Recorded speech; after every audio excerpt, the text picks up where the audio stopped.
बरसात का मौसम था।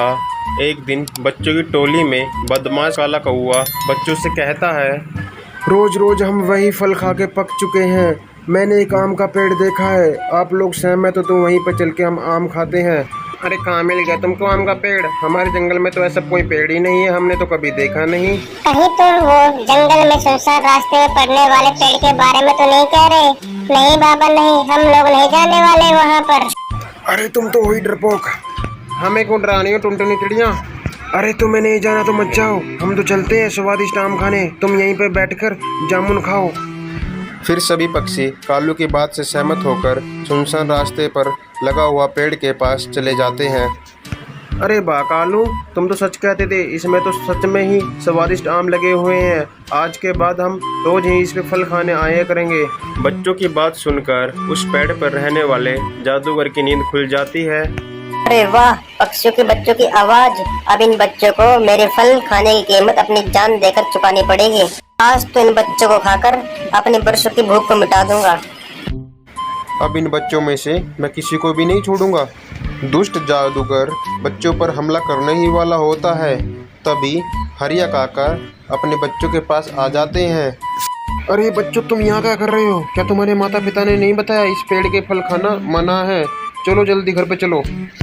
हरिया काका को देखकर सारे पक्षी बच्चे डर जाते हैं और तुरंत वहां से उड़ जाते हैं। ये कैसे हो सकता है? मेरे इतने करीब आने के बाद भी मेरे शिकार मेरे हाथों से निकल गया। इन बच्चों की महक मेरी भूख को और बढ़ा रही है। अब इन बच्चे को खाए बिना मैं अब और नहीं रह सकता। कुछ उपाय तो ढूंढना पड़ेगा। इसके बाद जादूगर बच्चों को पकड़ने के लिए एक उपाय सोचता है। अगले दिन जादूगर जंगल में साधारण भेष बदलकर आम बेचने के लिए चला आता है।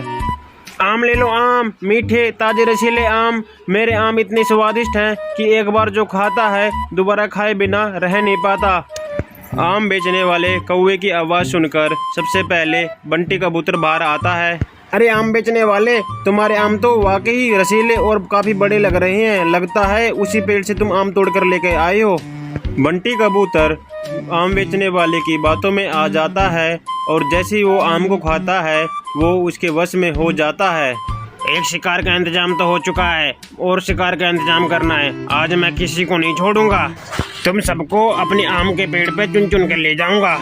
इसके बाद बंटी कबूतर सामूहिक होकर खुद ब खुद आम के पेड़ के पास चले जाता है। थोड़ी दूर जाने पर इससे पहले कोई और पक्षी मुझे देखे, मैं जल्दी जल्दी सही बच्चों को ये आम खिला देता हूँ और पकड़कर अपने पेड़ पे ले जाता हूँ। तभी टुनटुनी चिड़िया अपने घर के बाहर खेलते हुए दिखाई पड़ती है। अरे आओ आओ छोटी चिड़िया, तुम्हें आम पसंद है ना? मेरे आम खाओ, बहुत ही स्वादिष्ट हैं। नहीं नहीं, मेरे पास आम खरीदने के लिए पैसे नहीं है, मैं आपके आम नहीं खरीद सकती। तुम्हारे जैसे बच्चे को मैं मुफ्त में आम देता हूँ, आओ मेरे आम खाओ। नहीं, मैंने आपको एक बार मना करा ना, मुझे नहीं खाने आपके आम। मेरी माँ ने अजनबी पक्षियों से बात करने के लिए मना किया है। अरे बहुत जिद्दी है चिड़िया, लगता है ऐसे नहीं मानेगी ये। इतना कहकर वो अपने जादूगर रूप में आ जाता है। मैंने कहा ना, जल्दी से आम खा ले, खा खा जल्दी खा। फिर टूनी चिड़िया आम खा लेती है। फिर वो जादूगर के वश में हो जाती है और पेड़ के पास चले जाती है।